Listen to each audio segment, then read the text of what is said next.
डूबता पाकिस्तान, कर्ज में भरा हुआ पाकिस्तान लगातार अपनी अर्थव्यवस्था के लिए और लोगों के लिए वह कर्ज पे कर्ज लिए जा रहा है। हाल ही में आपने सुना होगा कि 2.4 बिलियन डॉलर का बेल आउट पैकेज आईएमएफ से प्राप्त किया है। और आईएमएफ की जहां आलोचना की जाती है कि आईएमएफ जबरन की शर्तें आरोपित करता है विकसित देशों के फेवर के व्यापार के फेवर में, और इसी शर्तों को मानते हुए राजकोषीय नीति में उसने परिवर्तन किया है। पाकिस्तान के अंतर्गत बिजली पर सरचार्ज लगाया जाएगा और साथ ही साथ पुरानी यूज कारों पर भी प्रतिबंध लगाने की बात की गई।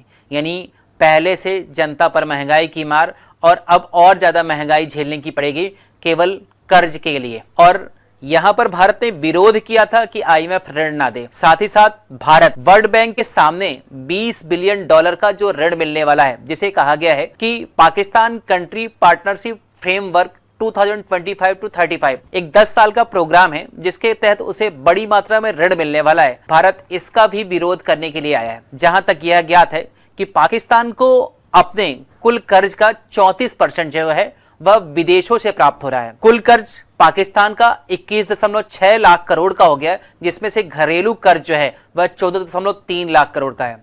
अगर कर्ज ऐसे ही बढ़ते रहे तो बात की जाती है संप्रभुता की, और संप्रभुता सोवर्जिनिटी की बात की है। सोवर्जिनिटी के लिए आपको अतिरिक्त प्रयास करने होंगे, यानी आप अपने निर्णय स्वतंत्र रूप से नहीं ले पाएंगे। यानी पूरी तरह से कहा जाए कि आईएमएफ की शर्तें जो हैं वह जो आलोचना हो रही थी उनमें फिर से आगे बढ़ता जा रहा है। वह कठोर शर्तों के साथ जो परेशान देश हैं उनका शोषण करने का प्रयास कर रहा है। हालांकि पाकिस्तान की गतिविधियां ऐसी हैं कि उस पर कंट्रोल, अंतर्राष्ट्रीय संस्थाओं का कंट्रोल जरूरी है। इसीलिए भारत अन्य स्तर पर जहां पर FATF पर भी इसे ग्रे लिस्ट में लाने का प्रयास कर रहा है। ऐसी ही जानकारियों से जुड़े रहें हमसे। उत्कर्ष से धन्यवाद।